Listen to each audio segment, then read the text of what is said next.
त्या मनावरच्या ओझ्याचं काय, जे तू महिनोन महिने घेऊन फिरतीयेस. महिला दिन तर साजरा केलास, पण मग ते ओझं उतरलं का? ते ओझं उतरण्यासाठी काही प्रयत्न केलेस का? नाही गं, तू चुकतीयेस. तुला माहिती आहे, हे आयुष्य खूप छान आहे. खूप काही गोष्टी तू करू शकतेस आणि तुझ्याकडे बरेचसे स्किल्स आहेत. फक्त ते शोधायची तुला गरज आहे. ते शोधण्यासाठी तुला वेळ मिळत नाहीये. तुझी दगदग होतीये. तुला त्रास होतोय, तुला रडायला येतंय. मला सगळं मान्य आहे. पण मग आपल्याला यातून बाहेर पडायचंय ना? का असंच राहायचंय? बाहेर पडायचं असेल, स्वतःमधला उत्साह वाढवायचा असेल, तर काहीतरी केलं पाहिजे.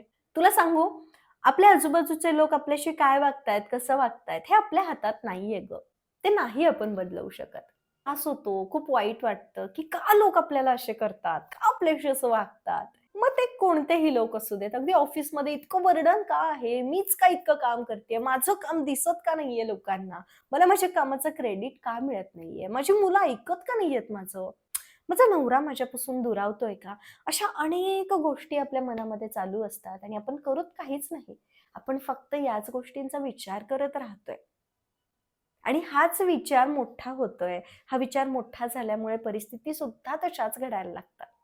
त्यामुळे थोडंसं पॉज घे, थोडीशी शांत हो, मोठा श्वास घे.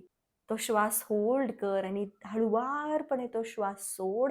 डोळे बंद कर आणि तुला जे तुझ्या आयुष्यात हवं आहे, ते समोर डोळ्याच्या समोर ते तुला मिळालंय असं इमॅजिन कर. बघ तुला किती ऊर्जा मिळेल. हे तू रोज कर. हे जर तू रोज केलंस ना, तशा परिस्थिती तुझ्या जीवनामध्ये निर्माण होतील. तुला अनेक संधी मिळायला लागतील. आपण नुसता विचार करत बसतो, स्वतःला त्रास करून घेतो. मान्य आहे, मनातलं साचलेलं बाहेर काढायला पाहिजे. हां, ठीक आहे, बोलली आहेस ना. ठीक आहे, आता बोललंय तर ते तिथं सोडून दे आणि आता चांगलं बोल. नुसतंच वाईट, वाईट, वाईट, निगेटिव्ह, निगेटिव्ह घडतंय माहिती आहे, पण तरीही निगेटिव्हच का म्हणायचंय? आपल्या इच्छा, आकांक्षा, स्वप्न आपण लहानपणी कशा म्हणायचो, मला मोठं झाल्यावर हे व्हायचंय, मी मोठी झाल्यावर अशी होणार. तशी आताही म्हण, मला 6 महिन्यांपर्यंत ही गोष्ट मिळवायची आहे. मला 6 महिन्यांनी ही गोष्ट मिळालेली आहे. मला आनंद मिळालेला आहे. माझा आनंद मी शोधलेला आहे.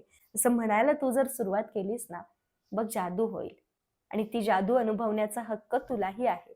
मी अनुभवतीये म्हणून तुला सांगतेय. ही सगळी नकारात्मकता, हे सगळं रडू येणं आणि हे सगळं असं स्वतःला असं जखडून घेतलंयस ना, असं मनावरती जे ओझं ठेवलंयस ना, ते असं फेकून दे आणि बिनधास्त जगायला सुरुवात कर. विचारांनी स्वतःला प्रोत्साहन दे. विचारांनी प्रोत्साहन द्यायला लागलंस, की आपोआप आजूबाजूची परिस्थिती बदलेल. बिनधास्त जगायचं म्हणजे उठायचं आणि कुठेतरी फिरायला जायचंय का? नाही. इथली धूळ, इथलं ओझं थोडं कमी कर.